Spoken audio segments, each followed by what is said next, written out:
भुट्टे वाला। एक गांव में 3 सबसे अच्छे दोस्त भूषण, रवि और संतोष रहते थे। इन तीनों दोस्तों ने मिलकर मकई की फसल की कटाई शुरू की।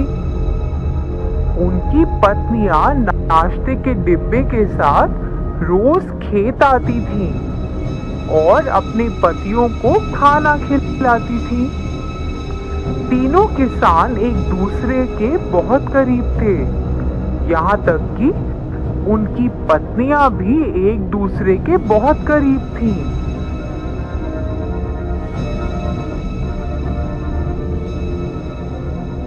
तीनों ने बहुत मेहनत की और बदले में उन्हें बहुत अच्छी फसल मिली।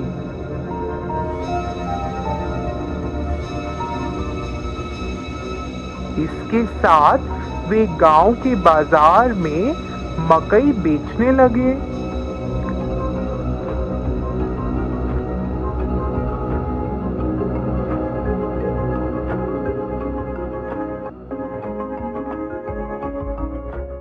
कुछ ही समय में स्वाद और मिठास के कारण सभी मकई भुट्टे बिक गए और दिन के अंत में उन्हें खूब कमाई हुई।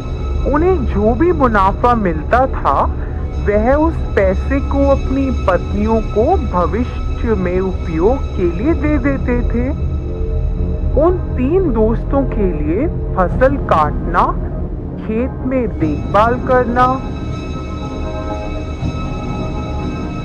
तीनों किसान अपनी दिनचर्या में व्यस्त हो गए। उनकी पत्नियां अपने दैनिक घरेलू कामों को पूरा करती थीं और एक साथ एक जगह बैठकर फिर गपशप करती थीं। फिर एक दिन रवि और संतोष की पत्नी आपस में बैठकर बातें कर रहे थे। फिर भूषण की पत्नी अपने गले में एक बहुत लंबी सोने की माला पहनकर आश्चर्यजनक तरीके से उनके पास आई। अन्य 2 महिलाएं उस लंबी सोने की माला को देखकर आकर्षित हुईं और वो भी वैसी माला खरीदना चाहती थीं। यह जानने के बाद कि भूषण की पत्नी ने अपने पति की बचत से सोने की लंबी चेन खरीदी है, उन्होंने भी अपने पतियों की बचत से सोना और साड़ी खरीदे और फिर उन्होंने ऐसा करना शुरू कर दिया।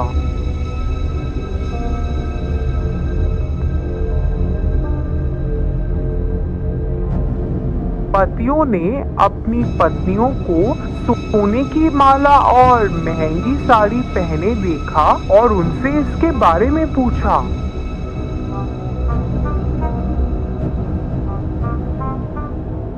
ऐसा बेफजूल खर्च पर पैसा बर्बाद करने के कारण वह सभी अपनी पत्नियों से नाराज थे और तीनों गुस्से में घर से निकल गए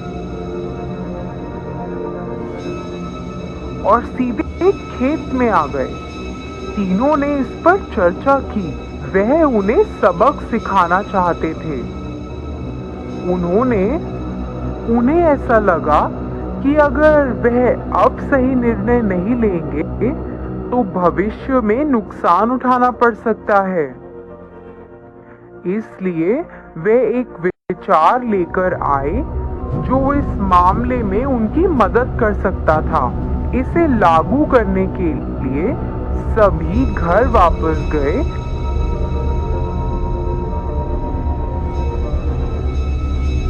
हमारे भविष्य के बारे में बिना सोचे तुमने हमारी बचत को बर्बाद कर दिया। इसके बदले में तुम्हें एक व्यवसाय या नौकरी करके अपने सोने और साड़ियों के मूल्य जितना पैसा कमाना पड़ेगा।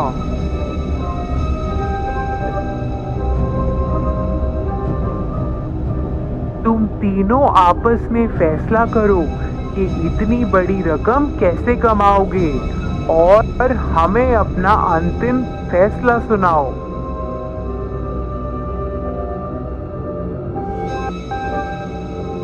बस हमें बस ये बताएं कि आप तीनों कब शुरू करने जा रहे हैं।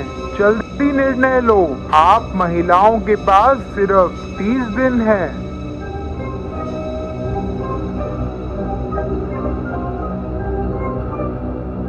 तीनों अपनी पत्नियों को समझाकर घर से निकले।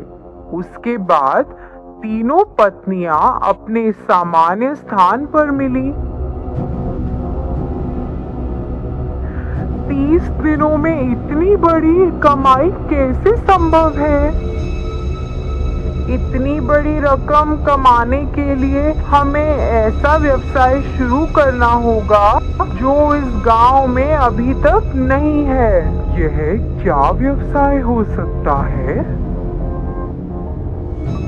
तीनों ने खूब चर्चा की।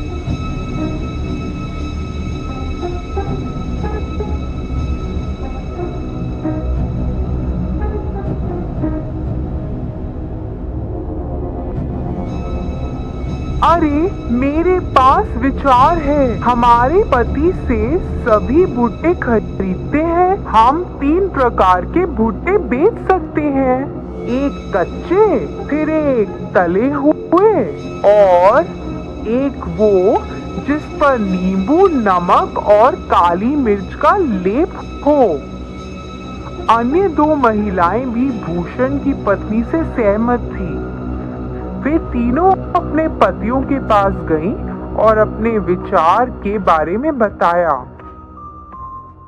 उनकी बात सुनकर तीनों किसानों ने सहमति जताई।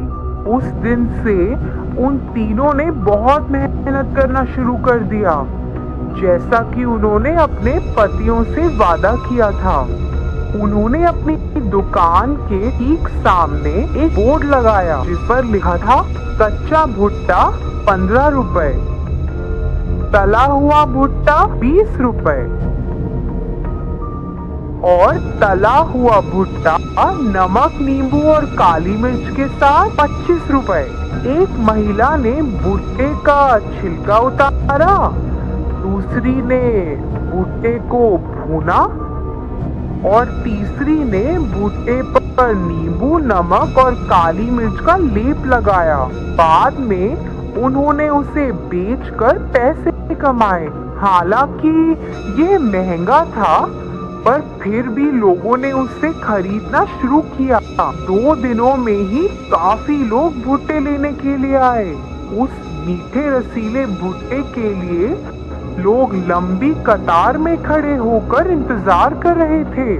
दिन के अंत में उन्होंने भुट्टे बेचकर 6,000 रुपए कमाए।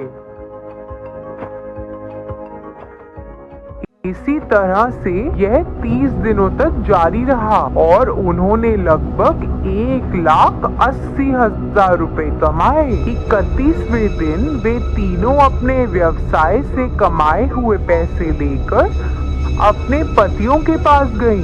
पैसे वापस देने के बाद उन्होंने अपने पतियों से वादा किया कि वह अपने व्यवसाय को जारी रखेंगी और कड़ी मेहनत करेंगी।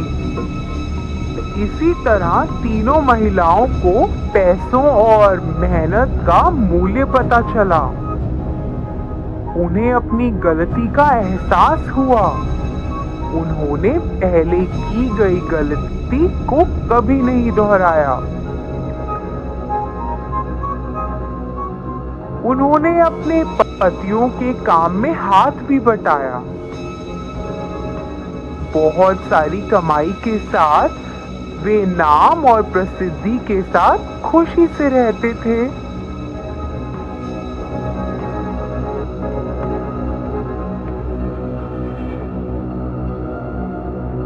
नंदेश्वर नामक एक गांव में रहता था एक आदमी किशन नामक।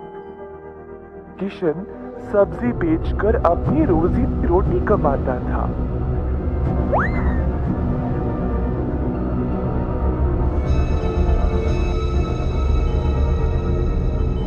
किशन अकेला था तो उसी को खेत जाकर किसानों से सब्जी लाना पड़ता था।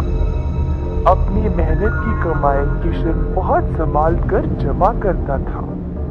परंतु किशन अपनी कमाई से संतुष्ट नहीं था और कुछ अच्छा और बड़ा करना चाहता था। एक दिन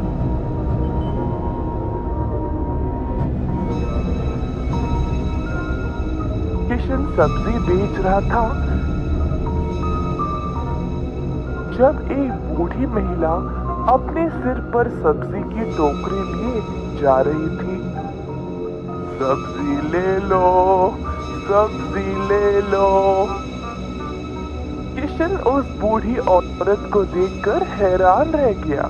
ये महिला इतनी उम्र में सब्जी बेच रही है।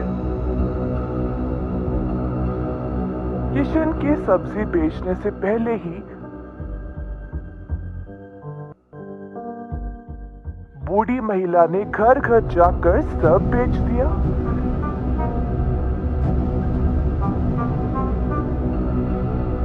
जब तक किशन पहुंचा, किसी को भी और सब्जी की जरूरत नहीं थी। किशन को बुरा लगा तो उसने सोचा कि वह कल के दिन जल्दी आएगा और कुछ ना कुछ बेचेगा।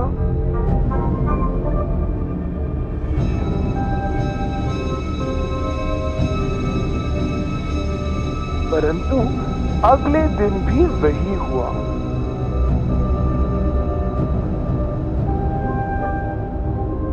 कुछ दिन बीत गए और किशन जानना चाहता था कि अब बूढ़ी महिला इतनी जल्दी सब्जी कैसे बेच रही थी। तो वह उसका पीछा करने लगा। बूढ़ी महिला को पता चल गया और फिर उसने मुड़कर किशन से पूछा, बेटा, तुम मेरा पीछा क्यों कर रहे हो? क्या जानना चाहते हो? आओ पूछो मुझे। मुझे माफ करिएगा, पर मैं हैरान हूँ ये देखकर कि आप सब्जी हर रोज इतना जल्दी जल्दी कैसे बेच रही है। कुछ दिनों से मैं कुछ भी नहीं बेच पाया और मुझे पता नहीं मैं क्या करूँ।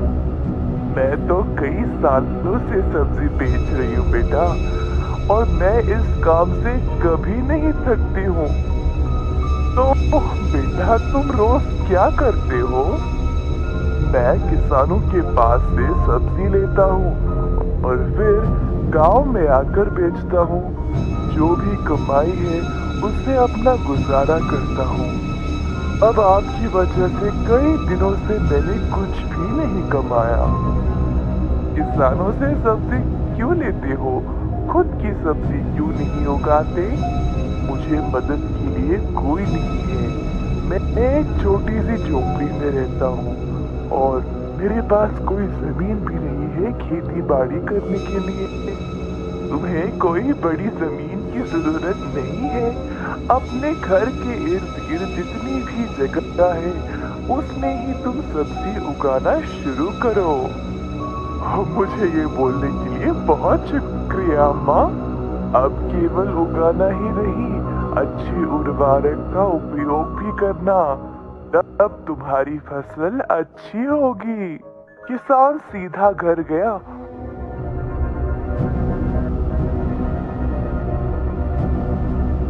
और अपने घर के चारों ओर बीज बोने लगा। उसने थोड़ी सी भी जगह जाया होने नहीं दी। उसने जड़ खाने वाली सब्जियां, झाड़ियां, लताओं को बोया। कुछ हफ्तों बाद उसके सब्जियां अच्छे से उगने लगी। किशन ने उनको उखाड़ा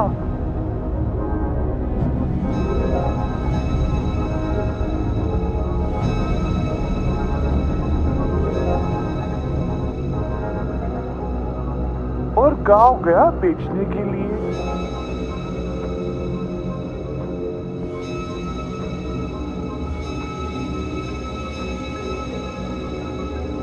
दिन पे दिन किशन को और सब्जी उगने लगी। वह अच्छा पैसा कमाने लगा और सब कुछ जमा करके उसने अपने लिए खेती करने एक जमीन का टुकड़ा खरीदा।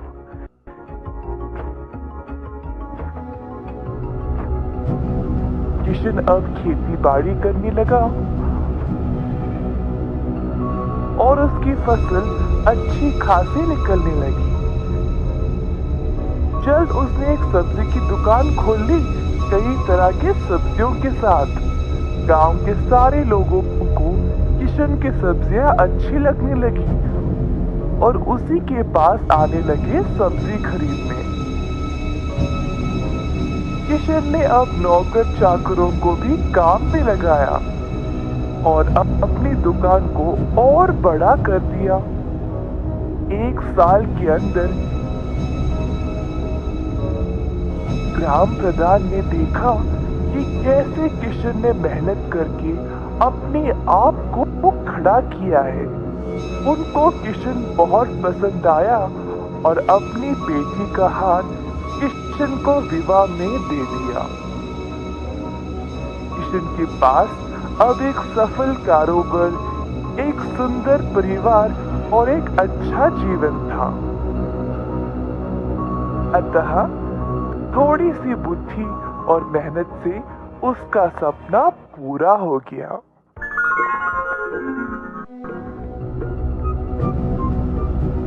एक बार था एक लड़का शंकर नामक, जो अपनी माँ सबिता और बहन गुनिया के साथ थारेश्वर के गांव में रहता था। शंकर के पिताजी का देहांत उसके बचपन में ही हो चुका था। तब से शंकर की माँ ने ही घर के लिए पैसे कमाने की जिम्मेदारी उठाई। सबिता ने बहुत मेहनत की अपने बच्चों का पालन पोषण करने के लिए। पैसों की कमी की वजह से शंकर ने स्कूल छोड़ दिया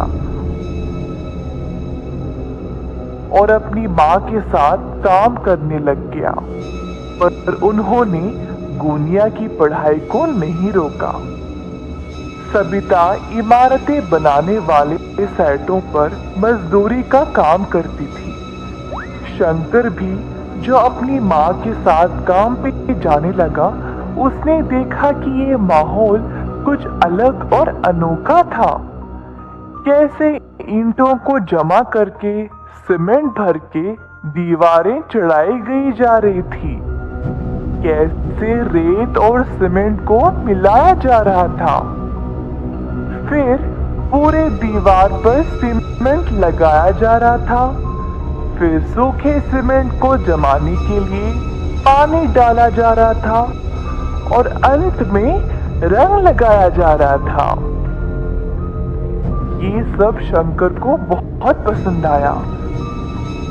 घर जाने के बाद, माँ, मुझे इमारतें खड़ा करने का तरीका बहुत पसंद आया। सच में बेटा? फिर क्यों ना तुम रोज मेरे साथ आ जाओ, सिर्फ काम के लिए नहीं, सब कुछ सीखने के लिए भी, और ताकि तुम एक दिन एक बड़े बिल्डर बन जाओ, है ना? हाँ माँ, मैं वादा करता हूँ। उस दिन से शंकर हर एक काम को गौर से देखने लगा। उसने जल्दी सब कुछ सीख लिया। शंकर को इस काम में बहुत दिलचस्पी हो गई और इसी कारण वह अपना सारा काम जल्दी जल्दी खत्म कर देता था। बाकी के सारे मजदूर शंकर की कला को देखकर हैरान रह गए। सब लोग उसकी बहुत तारीफ करते थे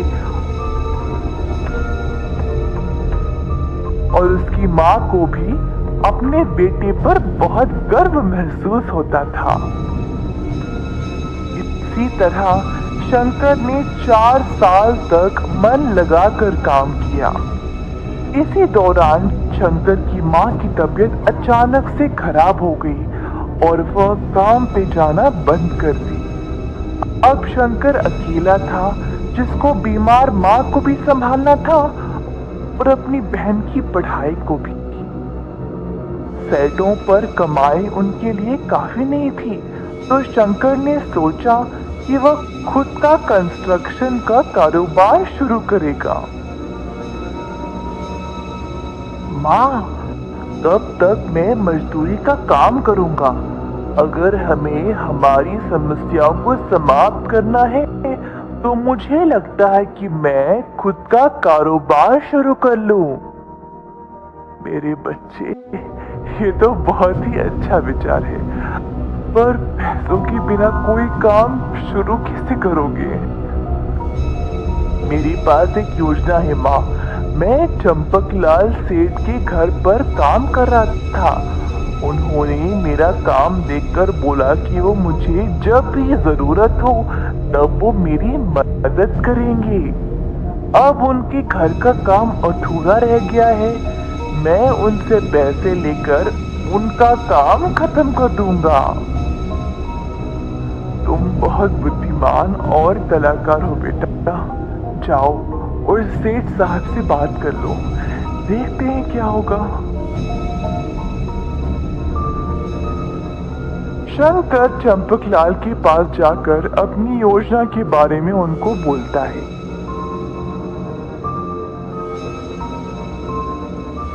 अरे बेटा, इतनी कम उम्र में तुम्हें बहुत कुछ सहना पड़ रहा है।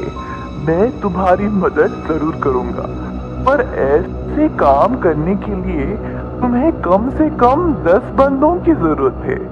तुम कहां से ले आओगे? सर जी, मैं कुछ लोगों को जानता हूँ, एकदम सही काम करते हैं और ईमानदारी से, वो भी कम पैसों में। आजकल ऐसे लोग कहाँ पे मिलेंगे शंकर? मैं और मेरी दोस्त बहुत सालों से मजदूरी का काम कर रहे हैं साहब। हम दिन भर काम करके भी ये लालची बिल्डर लोग हमें ठीक से पैसे नहीं देते थे। ऐसा बहुत सारे लोग ठोकर खा रहे सर जी। अगर मैं उनसे बात करूंगा तो हम जरूर एक साथ हाथ जोड़कर काम कर सकते हैं। ये सब तो ठीक है बेटा, पर किसके घर पे काम शुरू करोगे? सच्ची, आपका काम भी तो कब से रुका पड़ा है। मैं आपके घर पर काम शुरू करूंगा। मैं आपके घर का काम देखते ही देखते खत्म कर दूंगा, देख लेना।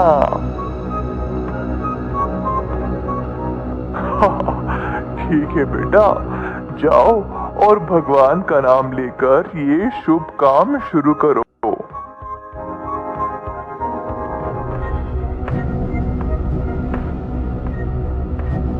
शंकर अपने मजदूर दोस्तों के पास गया और उनको इस काम के बारे में बताया।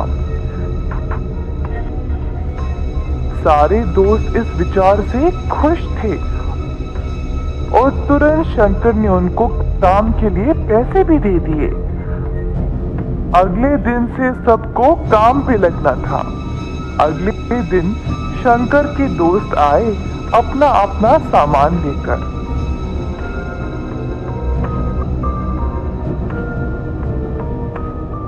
शंकर ने बचे हुए पैसों के साथ बाकी का सामान लाया, जैसे कि सीमेंट, रेत वगैरह। मजदूर पहुंचने से पहले ही उसने सारा माल और सामान तैयार रखा।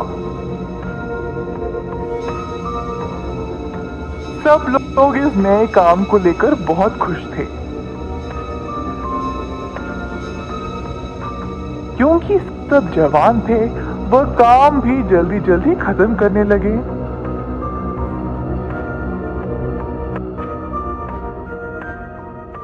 शंकर बाकियों को सही दिशा दिखा रहा था काम करने का, और देखते ही देखते 2 महीनों के अंदर सारा घर तैयार हो गया।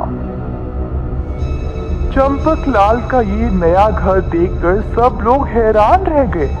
शंकर के पहले मालिक भी ये काम देखकर आश्चर्यचकित रह गए कि उसने इतना अच्छा मकान बनाया। चंपकलाल सेठ का घर देखकर अब बाकी के लोग भी अपने अपने मकान बनवाने के लिए शंकर को बुलाने लगे। शंकर बेटा, तुमने इतने कम समय में मेरा इतना अच्छा मकान बना दिया। वाकई में लाजवाब काम किया तुमने। सेठ साहब ने फिर शंकर को अपने काम के लिए अच्छा खासा पैसा भी दे दिया। पैसों के साथ उसने अपनी माँ की सेहत का ख्याल रखा और अपनी बहन को बेहतर स्कूल में डाला। उसने खुद के परिवार के लिए भी मकान बनवा लिया। 18 वर्ष के अंदर अंदर शंकर ने कई प्रकार के लोगों से काम कर लिया।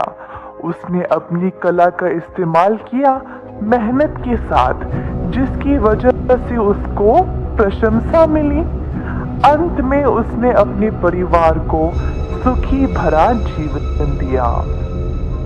इस कहानी से हम ये सीखते हैं कि परिश्रम के बिना